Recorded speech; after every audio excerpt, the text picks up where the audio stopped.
how did I feel about Demon Slayer Mugen Train? It was a masterpiece. It was a banger, you know. It was a banger.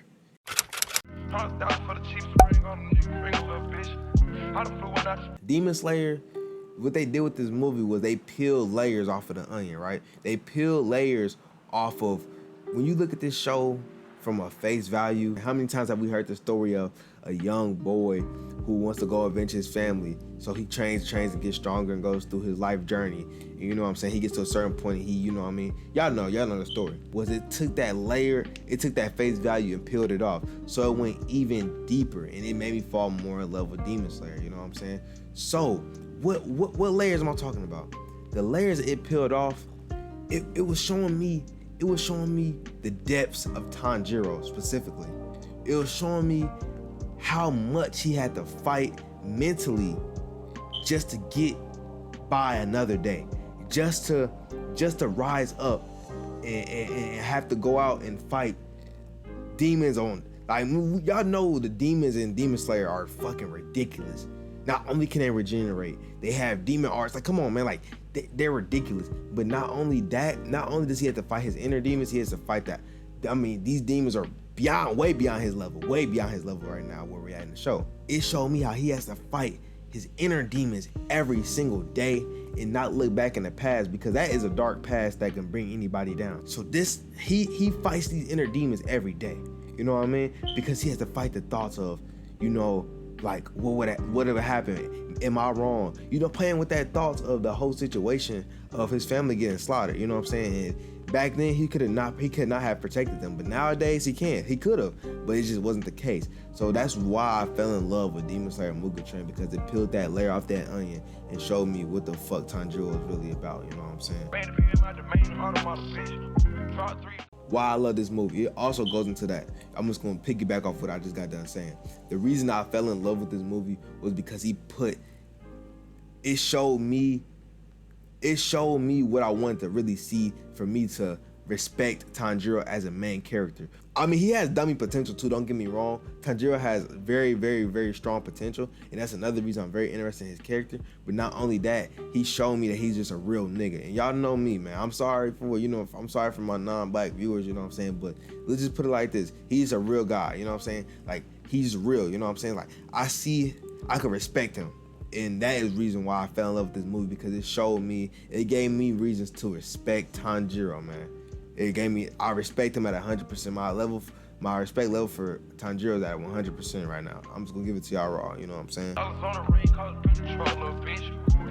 Now, we're gonna talk about Tanjiro fighting his past. So when the demon put him in a dream, he was given the temptation to stay in the dream forever, which is what a lot of common people do, because they get shown a perfect life, or a life they perceive to be perfect. So in his dream, in perfect reality, his family was still alive. None of that ever happened. They still were living how they wanted to live.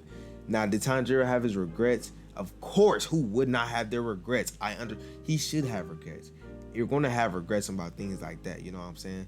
But not only did he have those regrets, not only did he embrace them emotions, not only did he embrace the pain, the sorrow, the agony, he still fought through it. And he understood he cannot give up on the world on the outside. He understood he was stuck to his mission, you know what I'm saying? He told himself, like, you know what, you guys die, and I can't, ain't nothing I could do about it, you know what I'm saying? Like, I can't. He started breaking out the illusion of the dream, and he just was like, you know what? You guys died, and there's nothing I could do to fix it. I'm sorry. I love you. You know what I mean? And it's a strong thing to do, because for him to even still be mentally sane and healthy after seeing that, and still be able to confront those past memories strongly and say, I'm sorry. I mean, like, he got shown his family. He could have built his family, man. He could have built his family. None of that had to ever happen in the dream. But he was like, I just can't accept this. This is just not the truth. So he put his emotions, his feelings, and all that to the side, and shown what a true warrior has to do. Before he broke out of the dream, he seen his father pop up. Now his father is a common theme, but he's mentioned every now and then. But his father is the key to his unlimited potential. If you guys haven't already noticed that, which I'm pretty sure most of you have. Now, his father, he came in a dream and he said, your sword, you are within reach of what you need to break to escape this trap. Now, that's the reason he was able to escape the trap, because he understood he had to kill himself. You know what I'm saying? So he had to kill himself in a dream to go back to reality.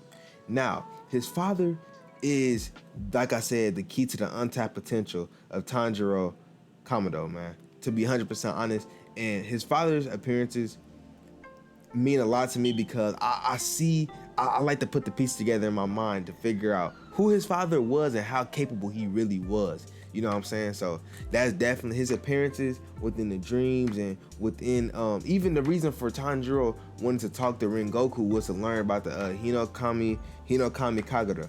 And the Hinokami Kagura is, y'all should already know the backstory to that. I'm not the Mr. Know-It-All, you know what I'm saying? But from what I can assess, it was his father's dance which he used in battle to, and his father was a very strong, I want to say demon slayer, but his father was strong. You know what I'm saying? He has mad respect. And Muzan, the leader of the demons, he fears those earrings that Tanjiro has in his ears for a reason. You know what I'm saying? He fears those. So it's a damn good reason he fears those, and he's the strongest demon alive.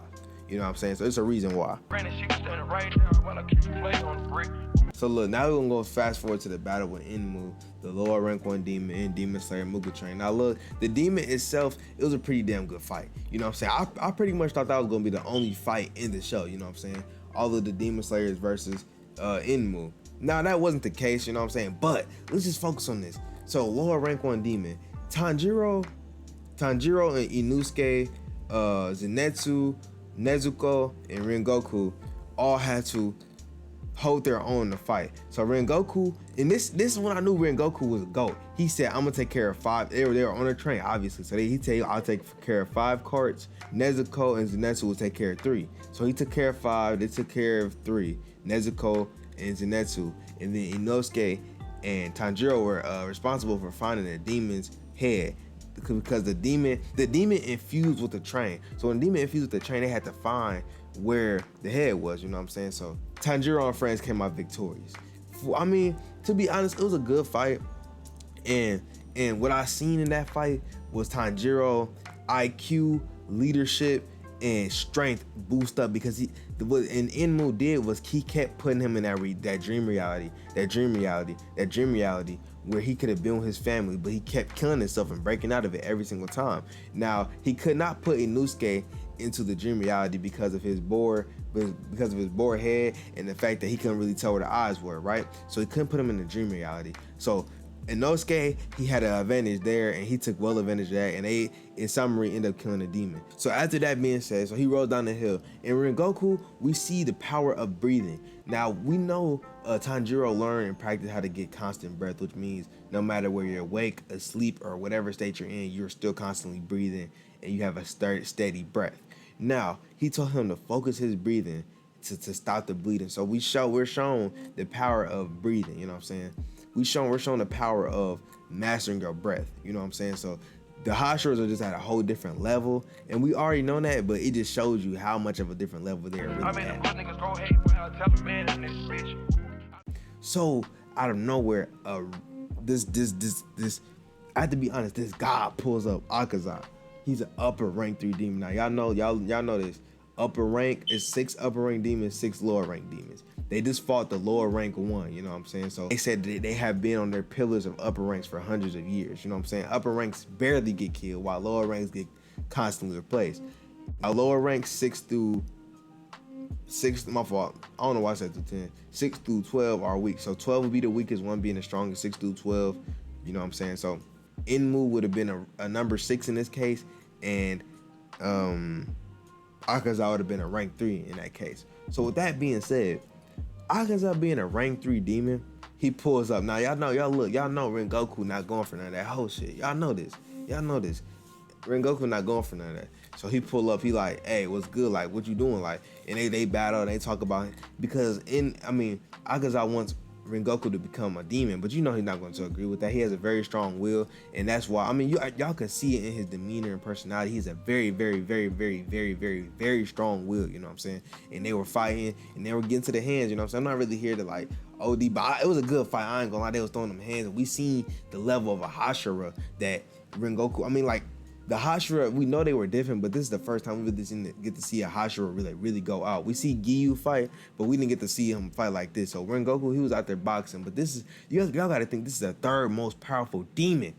Man, of course, I mean, come on, it couldn't have happened no other way. And let's be honest, if Akaza didn't have regenerative abilities, Rengoku would have came out victorious. I would give that 100%. If demons didn't have regenerative abilities, he would have came out victorious. I'm sorry to say it, but y'all know this is 100% fact. I don't give a fuck what you're talking about. So with that being said, once we realize that's 100% fact, I really don't like how they end the show. I really don't like how they went about his death. You know what I'm saying? So, I mean, that's a spoiler. I'm gonna put it somewhere on the screen, edit it. I don't really like how they went about Rengoku's death because, in my eyes, he died in the movie, man. He couldn't even make it to the second season. And this just shows you how relentless being a Demon Slayer is. This man's a Hashira. We seen how strong he was. I mean, he was giving that upper rank 3 demon a fucking fight, man. He was putting up heart. Come on, man. He was throwing them motherfuckers. I cannot lie. But in the end, he did die. And he could have still lived, but he decided to still like not give up on his will and go all the way through with it. I looked it up. He was 20 years old when he died, you know what I'm saying? So Rengoku had a lot of untapped potential as well. And it's just he died young, I feel like fast, and I really don't like it because I want to see him develop more. I want to see him become more. I want to see more of what that Flame Hashira had to offer for not only Tanjiro and friends, but even as himself in the Demon Slayer Corp, because we got to understand, like, things for the Demon Slayer Corp, they look good, but it's weird, you know what I'm saying? We had a weird spot with it, so I really want to see what more he had to offer, you know what I'm saying? He was only 20 years old and he was fucking out there like that with his nuts hanging. I couldn't imagine how far he would have got in 3, 5, and plus years. And y'all got to even realize this upper rank 3 demon, the only reason he even came out there was because he respected Rengoku's strength and he really wanted him to become a demon, even though he understood that he's tried this many times with all the with all Hashiras, and they all say no, I will not become a demon. Obviously, I don't know why he bothered even asking that, but he did, and it resulted after their fight because, you know, Rengoku wasn't gonna let that nigga slide. Hey, he died, and I really don't like his death, and that really don't sit well with me, but it is what it is, you know what I'm saying? Keep it put. The reason I'm excited for the future of Demon Slayer is because I'm so excited to see what Tanjiro makes of his unlimited potential. Being able to do two forms of, not 2 forms, but 2 different styles of, you know what I mean? That is alone absurd and ridiculous. So I wonder where he goes with that and his journey to be able to overpower Muzan, the strongest demon, after seeing the rank 3 demon, the upper rank 3 demon kill Rengoku, who is fucking extremely powerful. And not only is he fucking powerful, he was a Hashira. You know what I'm saying? And with that being said, he seen him get murdered right in front of his face, and there was nothing he could do about it because he was too weak. Now we see this theme in some animes where the main character has to see someone very, very strong die in front of them sometimes, or just die in general, and then they like really transform themselves, and that's where they take the big step from here to there. You know, from here to here, you know what I'm saying? We see it in One Piece, we see it in different shows where the main character has to witness how strong they really had to become if they really want to do what they said. And from what we can see from Tanjiro so far, we see he's dedicated to what the fuck he said he was going to do. So with that being said, the reason I'm excited for Demon Slayer, the future of Demon Slayer, not only the game, not only season 2, I'm just excited to see where they go with Tanjiro, because I want to see how they decide to build his character, because y'all got to think, how much is it for him to see someone who is going to be his future master and someone who's going to teach him how to be a stronger Demon Slayer get murdered right in front of him? All that power, all that ability, all that talent, all that potential within Rengoku, and they all got killed, murdered right in front of him for no reason. Akaza, the upper rank 3 demon, had no reason for being there. He got killed and murdered right there. Like I said, if demons didn't have regenerative abilities, Rengoku would have won, but that's just simply not the case. So Tanjiro understands what type of fight he's picking, you know what I'm saying? So that's where my excitement for Demon Slayer really arises from, is seeing where they decide to pull his character and where they finally peeled the layers off of that onion. They finally peeled the layers off of Tanjiro. Now I wonder where they go next. where is it next, because he wants to find out about this Hinokami Kagura, the dance his father, who I believe was a very, very strong soldier, warrior, whatever name, whatever demon slayer, whatever title we want to put on him. I believe he was very strong and talented, and the key for Tanjiro's potentials within that Hinokami Kagura, and find out about his father's past and find out more about his own origin of his powers and his two abilities, you know what I'm saying? So with that being said, I appreciate you guys for coming to this video, clicking on this video. I hope you guys enjoyed it. This is I really don't do a lot of talk videos like this, so this is just me wanting to talk to you guys about how I felt about Demon Slayer Mugen Train, which I believe was a very, very great movie, and it was a masterpiece. Only thing I disliked about it was that Rengoku died, because I really wanted to see where he was going to go, but I understand it was an important piece to move to push to make Tanjiro understand how much stronger he really needs to get if he even wants to think about doing what he said he was going to do. And you know, it shows how real the Demon Slayer world is. It's not like patty cake and cupcake world where everybody gets saved and everybody gets second chances. Ain't none of that shit. It's, hey, if you die, you die. You don't get to regenerate. You're not a demon. You don't get to regenerate. If you die, you die. If you lose an arm, you know what I'm saying? So it is what it is. And like I said, I appreciate you guys for coming through. And I appreciate, you know what I'm saying, if you made it to the end of the video. And hey, man, I love y'all boys. And y'all boys have a nice one, man. I'm out.